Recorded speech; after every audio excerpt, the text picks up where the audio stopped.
Hello everyone, welcome to our channel Education Hotspot. So आपकी India year book से यहाँ पे हम एक छोटा सा कंसेप्ट देख रहे हैं with regard to national youth policy. वैसे तो ये बहुत डिटेल में चैप्टर है, काफ़ी सारी चीज़ें हैं, काफ़ी सारी स्कीम्स की बात यहाँ पे की गई है। बट यहाँ पे आप देखिए नेशनल यूथ पॉलिसी जो 2014 में आई थी, उसने पुरानी पॉलिसी जो कि 2003 की पॉलिसी थी, उसे क्या करा था, उसे रिप्लेस कर लिया था, जो यूथ की ऑलराउंड डेवलपमेंट की बात कर रही थी, ताकि यूथ जो है वो अपनी फुल पोटेंशियल को यूज़ कर सके और नेशन बिल्डिंग में, नेशन की ग्रोथ में जो है वो अपना कॉन्ट्रीब्यूशन जो है दे सके। अब ये चीज़ तो यहाँ पे एग्जाम में नहीं पूछेगा, बट एक छोटी सी चीज़ जो आपको डायरेक्टली याद रखनी है कि as per national youth policy youth में कौन कौन सी, मतलब कितनी से कितनी एज ग्रुप तक के लोग आते हैं, तो इसको बिल्कुल अच्छे से आप अभी याद कर लीजिए।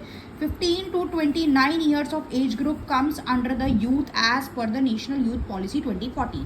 आपको पता है स्टेटमेंट बेस्ड क्वेश्चन आते हैं और इन्हीं तरीके के फैक्ट्स में वो इधर उधर चीज़ें हेरफेर करता है। So this is the thing जो आपको याद रखनी है। 15 to 29 ईयर की बात की गई है, राइट।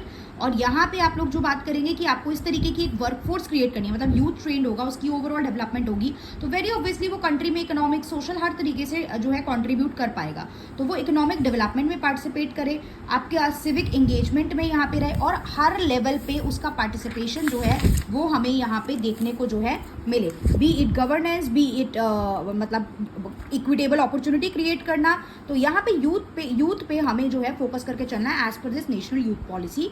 उसके बाद नेशनल यूथ पॉलिसी 2024 यहाँ पे मेंशन है। तो अब जो है ये जो ओवरऑल पूरा वर्ल्ड है ये बहुत तेजी से चेंज हो रहा है, और इंडिया की यूथ को भी उसका जो है चेंजिंग एंड जो आपका एटमॉस्फेयर है उसके साथ साथ बहुत ज़्यादा तेजी से चेंजेस को अडॉप्ट करना है। लाइक देखिए आज का टाइम डिजिटल टाइम है, आर्टिफिशियल इंटेलिजेंस का टाइम है, बहुत सारे नए नए इनोवेशंस हो रहे हैं। तो यूथ को उसके हिसाब से चेंजेस, मतलब यूथ में उस हिसाब से चेंजेस आना, यूथ की डेवलपमेंट पॉलिसी में चेंज आना इज़ वेरी मच इंपॉर्टेंट। तो according to the department of youth affairs का अगर हम देखें तो उन्होंने एक ड्राफ्ट प्रिपेयर करा है नेशनल यूथ पॉलिसी 2024 का, और ये पॉलिसी जो है ये काफ़ी सारी यूथ के डेवलपमेंट एंड ग्रोथ के लिए होप्स एंड एस्पिरेशन शो करती है।